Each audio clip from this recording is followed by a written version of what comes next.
O candidato republicano Donald Trump participou de um comício em Wisconsin, onde criticou as políticas migratórias do atual governo. Já a democrata Kamala Harris foi à Califórnia para um evento de arrecadação de fundos para a campanha.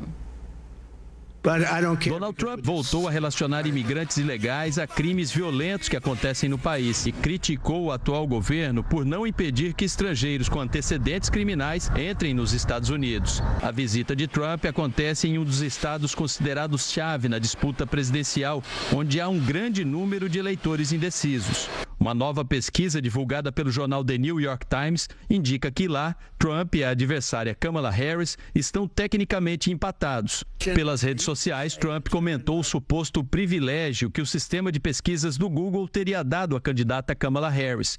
O estudo foi feito por uma empresa de análise de meios de comunicação. O republicano afirmou que essa é uma atividade ilegal e espera que o Departamento de Justiça os processe criminalmente pelo que chamou de flagrante interferência nas eleições.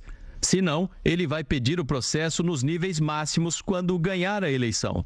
O Google rejeitou qualquer tipo de manipulação em favor de Kamala Harris. Ela e o vice Tim Walz devem lançar uma nova excursão de ônibus pela Pensilvânia nos próximos dias. Será depois do primeiro debate entre o democrata e o vice de Trump, J.D. Vance.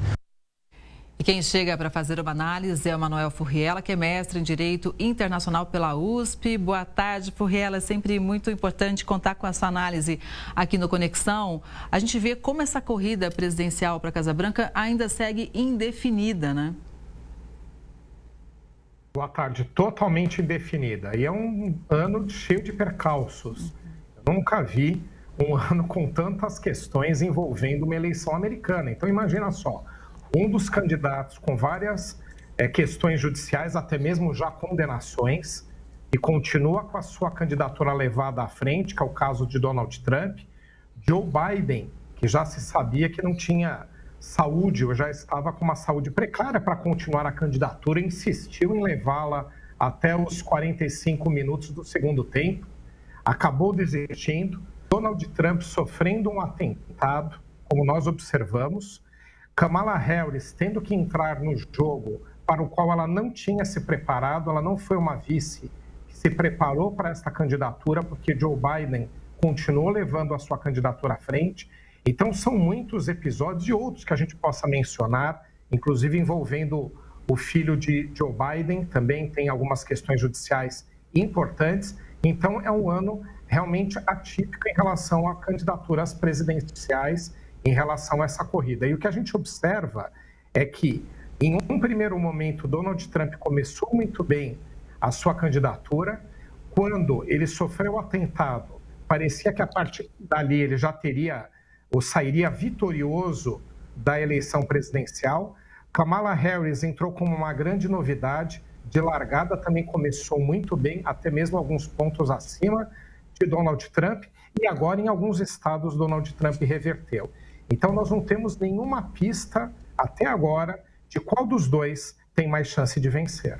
Pois é, né? E enquanto isso, as guerras continuam nesse momento aí de transição, porque Joe Biden está saindo e muitos apontam que com uma imagem enfraquecida, inclusive, Furriela, ataques russos contra a região nordeste da Ucrânia mataram 9 pessoas. Os bombardeios atingiram um hospital. Autoridades afirmam que houve um primeiro ataque e quando a equipe de resgate chegou, novas bombas foram lançadas. Segundo o presidente da Ucrânia, Volodymyr Zelensky, foram usados drones explosivos. Segundo ele, a Rússia está mirando os bombardeios em estruturas que afetam exclusivamente civis, Furriela.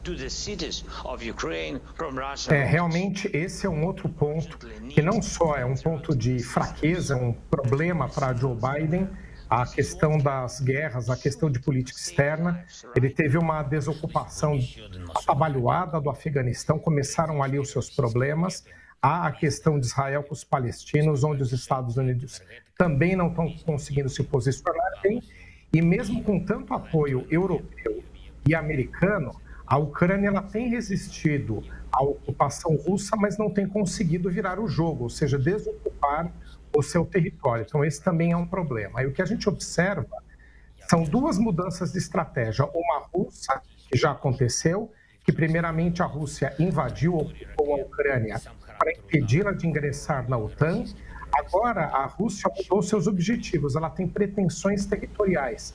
Ela tem como objetivo ficar com cerca de 20% do território ucraniano. E também houve uma mudança de posicionamento ucraniano.